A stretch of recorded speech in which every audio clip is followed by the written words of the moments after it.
بسم الله الرحمن الرحيم. اللهم صل على محمد وآل محمد، شجرة النبوة وموضع الرسالة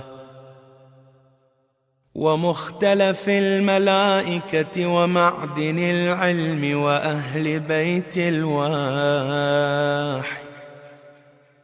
اللهم صل على محمد وآل محمد، الفلك الجارية في اللجج الغامرة، يأمن من ركبها ويغرق من تركها،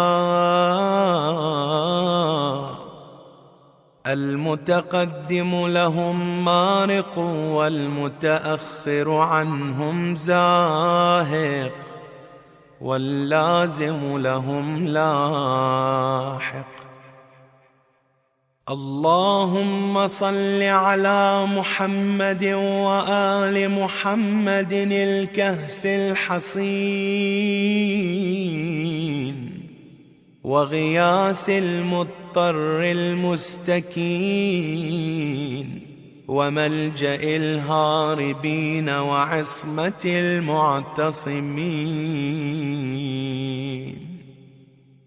اللهم صل على محمد وآل محمد صلاة كثيرة تكون لهم رضا، ولحق محمد وآل محمد أداء وقضاء، بحول منك وقوة يا رب العالمين. اللهم صل على محمد وآل محمد الطيبين الأبرار الأخيار، الذين أوجبت حقوقهم وفرضت طاعتهم وولايتهم.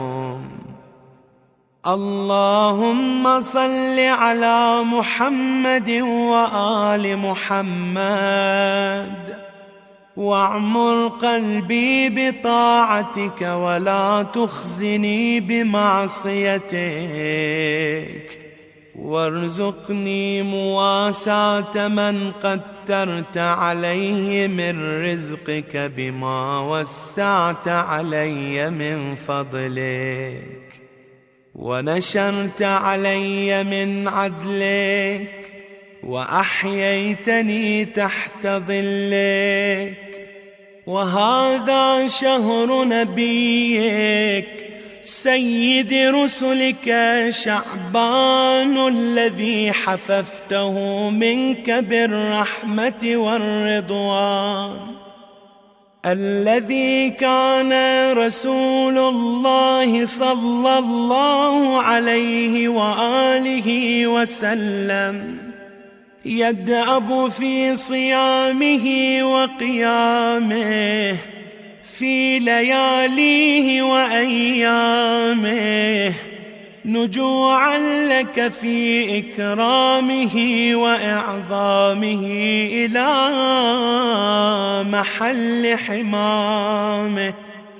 اللهم فأعنا على الاستنان بسنته فيه ونيل الشفاعة لديه. اللهم واجعله لي شفيعا مشفعا، وطريقا إليك مهيعا، واجعلني له متبعا حتى ألقاك يوم القيامة عني راضيا، وعن ذنوبي غاضيا. قد أوجبت لي منك الرحمة والرضوان، وأنزلتني دار القرار ومحل الأخيار.